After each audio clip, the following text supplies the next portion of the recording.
اقرأ باسم ربك الذي خلق خلق الإنسان من علق اقرأ وربك الأكرم الذي علم بالقلم علم الإنسان ما لم يعلم. اعوذ باللہ من الشیطان الرجیم بسم اللہ الرحمن الرحیم. انشاءاللہ آج 7ویں پارے کا خلاصہ بیان ہوگا. اللہ تبارک و تعالیٰ سے دعا ہے کہ اللہ تعالیٰ صحیح طرح سے بیان کرنے کی، سننے کی اور سمجھنے پھر اس پر عمل کرنے کی توفیق عطا فرمائے. پچھلے پارے کے اختتام میں اللہ تبارک و تعالیٰ نے فرمایا کہ مسلمانوں سے سب سے زیادہ عداوت جو رکھیں گے وہ یہود اور مشرکین ہوں گے، اور جو نصارہ ہیں وہ مسلمانوں کے بہت قریب ہوں گے. اور وجہ یہ بتلائی گئی کہ اس لیے کہ ان میں دنیا پرست لوگ کم ہیں، یعنی نصارہ میں دنیا پرست لوگ کم ہیں، اور اسی طرح سے وہ تکبر بھی نہیں کرتے ہیں. پھر اللہ تبارک و تعالیٰ نے اس پارے کی ابتدا میں فرمایا وَإِذَا سَمِعُوا مَا أُنزِلَ إِلَى الرَّسُولِ تَرَىٰ أَعْيُنَهُمْ تَفِيضُ مِنَ الدَّمْعِ. اللہ کے رسول صلی اللہ علیہ وسلم پر جو آیتیں نازل ہوئی ہیں، جو قرآن نازل ہوا ہے، جب یہ اس قرآن کو سنتے ہیں، اس کی آیتوں کو سنتے ہیں، تو آپ دیکھیں گے کہ ان کے آنکھوں میں آنسو آ جاتے ہیں. اور وہ اس وجہ سے کہ مما عرفوا من الحق، کہ وہ حق کو پہچان چکے ہوتے ہیں، وہ حق بات کو جو ہے پہچان چکے ہوتے ہیں، اور وہ یہ اس بات کو جان چکے ہوتے ہیں کہ یہ جو آیات نازل ہو رہی ہیں وہ اللہ ہی کی طرف سے ہیں. اور پھر وہ دعا کرتے ہیں کہ ربنا آمنا فاکتبنا مع الشاہدین، کہ اے میرے پروردگار، اے ہمارے رب، ہم تجھ پر ایمان لاتے ہیں، اور تو ہماری مغفرت فرما، اور تو ہمیں ان لوگوں میں سے شامل فرما جو تیرے وحدانیت اور محمد صلی اللہ علیہ وسلم کی رسالت کی گواہی دیتے ہیں. پھر اللہ تبارک و تعالیٰ نے اسی پارے کی ابتدا میں قسم کے بارے میں حکم نازل فرمایا کہ اے ایمان والو، تم قسم کو پورا کیا کرو. اور پھر یہ بھی فرمایا کہ اگر تم میں سے اگر کوئی شخص قسم کو پورا نہ کر سکے اور اس سے قسم ٹوٹ جائے تو کیا کرنا ہے. تو اللہ تبارک و تعالیٰ نے فرمایا فَكَفَّارَتُهُ إِطْعَامُ عَشَرَةِ مَسَاكِينَ مِنْ أَوْسَطِ مَا تُطْعِمُونَ أَهْلِيكُمْ أَوْ كِسْوَتُهُمْ أَوْ تَحْرِيرُ رَقَبَةٍ. اگر کسی شخص سے قسم ٹوٹ جائے تو اس کا کفارہ یہ ہے کہ وہ 10 مسکینوں کو کھانا کھلائے، اور حدیث میں آتا ہے کہ وہ 10 مسکینوں کو 2 وقت کا کھانا کھلائے، اور یا وہ 10 مسکینوں کو کپڑا پہنائے، کپڑا دے. اور اگر وہ ایسا شخص ہے، یعنی جس سے قسم ٹوٹ گئی ہے، وہ ایسا شخص ہے، ایسا غریب شخص ہے کہ جو اتنا خرچ نہیں کر سکتا، 10 لوگوں کو کھانا نہیں کھلا سکتا یا 10 لوگوں کو کپڑا نہیں پہنا سکتا، تو اس کے بارے میں اللہ تبارک و تعالیٰ نے فرمایا فَمَن لَّمْ يَجِدْ فَصِيَامُ 3 أَيَّامٍ، کہ جو ان چیزوں پر قادر نہیں ہے وہ 3 دن کا روزہ رکھے. پھر اللہ تبارک و تعالیٰ نے اسی پارے میں شراب اور جوئے کی حرمت کے بارے میں آیت نازل فرمائی، اور فرمایا یا ایھا الذین آمنوا انما الخمر والمیسر والانصاب والازلام رجس من عمل الشیطان فاجتنبوه لعلکم تفلحون، کہ اے ایمان والو، شراب اور جوا اور اسی طرح سے بت اور جوئے کی تمام قسمیں جو ہیں وہ گندگی ہیں، وہ شیطان کے عمل میں سے ہیں، وہ شیطانی عمل ہیں، تو تم اس سے پرہیز کرو، تم ان چیزوں سے بچو تاکہ تم کامیاب ہو. پھر اللہ تبارک و تعالیٰ نے اسی کے بعد یہ بھی فرمایا کہ جن لوگوں نے زمانہ جاہلیت میں شراب پی لی، یا اسی طرح سے شراب کی حرمت نازل ہونے سے پہلے اسلام قبول کرنے کے بعد بھی جن لوگوں نے شراب پی، اللہ تبارک و تعالیٰ ان کے اس عمل پر مواخذہ نہیں کرے گا. لہٰذا اب وہ جبکہ ان کے حرمت کے احکامات نازل ہو گئے ہیں تو ان سے اعراض کریں، ان سے گریز کریں اور ان سے بچیں. اسی طرح سے زمانہ جاہلیت میں اپنے اوپر کئی طرح کے جانوروں کو لوگوں نے حرام کر لیا تھا، کفار نے حرام کر لیا تھا، اور کہتے تھے کہ یہ اللہ تبارک و تعالیٰ نے حرام کیا ہے. اللہ تبارک و تعالیٰ فرماتے ہیں ما جعل اللہ من بحیرۃ ولا صائبۃ ولا وصیلۃ ولا حام، کہ اللہ تعالیٰ نے اس طرح کی کسی بھی چیزوں کو حرام نہیں کیا ہے. جو کفار کہہ رہے ہیں کہ یہ اللہ تبارک و تعالیٰ نے حرام کیا ہے، یہ ان کے خود ساختہ رسومات ہیں، یہ انہوں نے خود سے گڑھ لیا ہے. اللہ تبارک و تعالیٰ نے ان کے بارے میں کوئی حکم نازل نہیں فرمایا ہے. اور یہ کافر جو خود سے ایسی چیزیں گڑھ کر کے اس کو یہ کہتے ہیں کہ اللہ تعالیٰ نے اس کا حکم دیا ہے، یہ ان کے پاس تو عقل ہی نہیں ہے، یہ سوچتے سمجھتے نہیں ہیں، بس جو دل میں آتا ہے وہ کرتے ہیں۔ پھر اللہ تبارک و تعالیٰ نے انہی آیات میں حضرت عیسیٰ علیہ السلام کا تذکرہ کرتے ہوئے فرمایا اذ قال اللہ یا عیسی ابن مریم اذکر نعمتی علیک وعلی والدتک اذ ایدتک بروح القدس تکلم الناس فی المہد وکہلا، کہ اللہ تبارک و تعالیٰ نے فرمایا کہ ہم قیامت کے دن عیسیٰ علیہ السلام کو طلب کریں گے اور کہیں گے کہ ہم نے تم پر اور تمہارے والدہ پر کتنی ساری نعمتیں کی ہیں، کتنے انعامات کیے ہیں، ہم نے تم کو روح القدس کے ذریعے سے ہم نے تمہیں قوت بخشی، اور اسی طرح سے ہم نے تمہیں ماں کے گود میں ہی قوت گویائی عطا کی، بولنے کی طاقت عطا کی، تم ماں کے گود ہی سے بولنا تم نے شروع کر دیا، اور ہم نے تمہیں کتاب و حکمت کی، تورات کی اور انجیل کی تعلیم دی، اور اسی طرح ہم نے تمہیں یہ معجزہ بھی دیا کہ تم مٹی سے پرندے کا پتلا بناتے اور اس میں پھونک مارتے تو وہ پتلا میرے حکم سے پرندہ بن جاتا، اور اسی طرح سے ہم نے تم کو یہ بھی معجزہ دیا کہ تم برس اور کوڑ کے مریضوں کے اوپر ہاتھ پھیرتے تو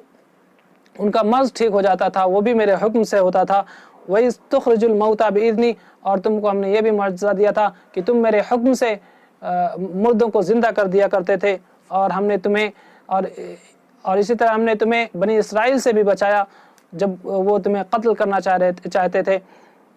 اور پھر اللہ تبارک تعالیٰ نے فرمایا وَإِذْ قَالَ اللَّهُ يَا عِيسَى ابْنَ مَرْيَمَ أَأَنْتَ قُلْتَ لِلنَّاسِ اتَّخِذُونِي وَأُمِّي إِلَٰهَيْنِ مِن دُونِ اللَّهِ، کہ اے عیسیٰ ہم نے اتنی ساری نعمتیں تم کو دیں، تو کیا تم نے اپنی قوم سے یہ کہا تھا کہ اللہ کے سوا میری اور میرے والدہ کی عبادت کرو؟ تو حضرت عیسیٰ علیہ السلام اس وقت فرمائیں گے کہ اللہ میں نے ایسا کچھ نہیں کہا تھا، میں نے وہی کہا تھا جو آپ نے مجھے کہنے کا حکم دیا تھا، میں نے تیری وحدانیت کی طرف لوگوں کو بلایا تھا۔ لہٰذا قیامت کے دن حضرت عیسیٰ علیہ السلام ان لوگوں سے، ان عیسائیوں سے جو یہ کہتے ہیں کہ عیسیٰ اللہ کے بیٹے ہیں، یا یوں کہتے ہیں کہ عیسیٰ ہی اللہ ہیں، تو حضرت عیسیٰ علیہ السلام قیامت کے دن ان سب سے برات کا اعلان کریں گے۔ اس پر سورہ مائدہ کا اختتام ہوتا ہے، اس کے بعد سورہ انعام کی ابتدا ہوتی ہے۔ سورہ انعام کے ابتدا میں اللہ تبارک و تعالیٰ نے فرمایا الحمدللہ الذی خلق السماوات والارض وجعل الظلمات والنور، کی تمام تعریفیں اس ذات کے لیے ہے جس نے آسمان اور زمین کو پیدا کیا، اور جس نے روشنی اور اندھیرے کو پیدا کیا، اور پھر فرمایا ثم الذین کفروا بربہم یعدلون، کہ پھر لوگوں نے اس پروردگار کو چھوڑ کر، اس رب کو چھوڑ کر جس نے آسمان اور زمین بنایا، جس نے روشنی اور اندھیرا بنایا، ایسے قدرت والے رب کو چھوڑ کر کے لوگوں نے اس کے ساتھ بتوں کو، اسی طرح سے انبیاء کو، اور اسی طرح سے سورج اور چاند کو شریک ٹھہرانا شروع کر دیا۔ یہ جو لوگوں نے ایسے کام کیے انہوں نے بڑا ظلم کیا ہے۔ پھر اللہ تبارک و تعالیٰ نے انہی آیات میں دھمکی دی، لوگوں کو دھمکی دی، اور فرمایا الم یروا کم اہلکنا من قبلہم من قرن مکناہم فی الارض ما لم نمکن لکم وارسلنا السماء علیہم مدرارا، کیا تم دیکھتے نہیں کہ ہم نے تم سے پہلے کتنی ہی قوموں کو ہلاک کر دیا ہے، اور ان کو ہلاک اس لیے نہیں کیا کہ ہماری ان سے کوئی دشمنی تھی، ہم نے ان کو ہلاک اس لیے کیا کہ انہوں نے میری وحدانیت یعنی اللہ کی وحدانیت کا اور رسول کے رسالت کا انکار کیا، اور اسی طرح سے اللہ کے ساتھ انہوں نے دیگر چیزوں کو، فانی چیزوں کو اللہ کے ساتھ شریک ٹھہرایا اور اللہ کی نشانیوں کا انکار کیا۔ پھر اللہ تبارک و تعالیٰ انہی آیات میں کفار کا تذکرہ بھی کرتے ہیں، کفار مکہ کا، کیونکہ کفار مکہ اللہ کے رسول صلی اللہ علیہ وسلم سے کہا کرتے تھے کہ تم اگر آسمان سے کوئی کتاب لے کے آ جاؤ تو ہم تم پر ایمان لے آئیں گے، تو اس پر اللہ تبارک و تعالیٰ نے فرمایا وَلَوْ نَزَّلْنَا عَلَيْكَ كِتَابًا فِي قِرْطَاسٍ فَلَمَسُوهُ بِأَيْدِيهِمْ لَقَالَ الَّذِينَ كَفَرُوا إِنْ هَذَا إِلَّا سِحْرٌ مُبِينٌ،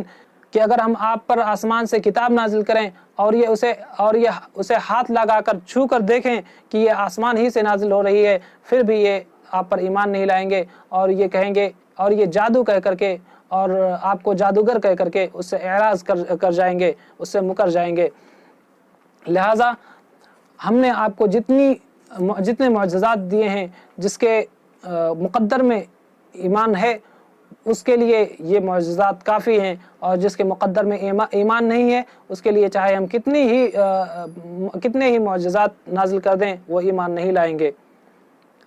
پھر اللہ تبارک و تعالیٰ نے اسی بارے میں ان لوگوں کے بارے میں بیان کیا کہ جو آخرت کا انکار کرتے ہیں وہ خسارے میں ہیں۔ اللہ تبارک و تعالیٰ نے فرمایا قد خسر الذين كذبوا بلقاء الله حتى اذا جاءتهم الساعة بغتة قالوا يا حسرتنا على ما فرطنا فيه، کہ جو لوگ آخرت کا انکار کرتے ہیں وہ بہت ہی خسارے میں ہیں، اور ان کو اس کا احساس جب ہوگا جب ان کی موت آ جائے گی، جب ان کے موت کا وقت آئے گا، جب قیامت جو ہے ان کے بالکل قریب ہو جائے گی۔ اللہ کے رسول صلی اللہ علیہ وسلم نے فرمایا کہ من مات فقد قام قیامتہ، کہ جو شخص مر گیا اس کی قیامت قائم ہو گئی۔ لہذا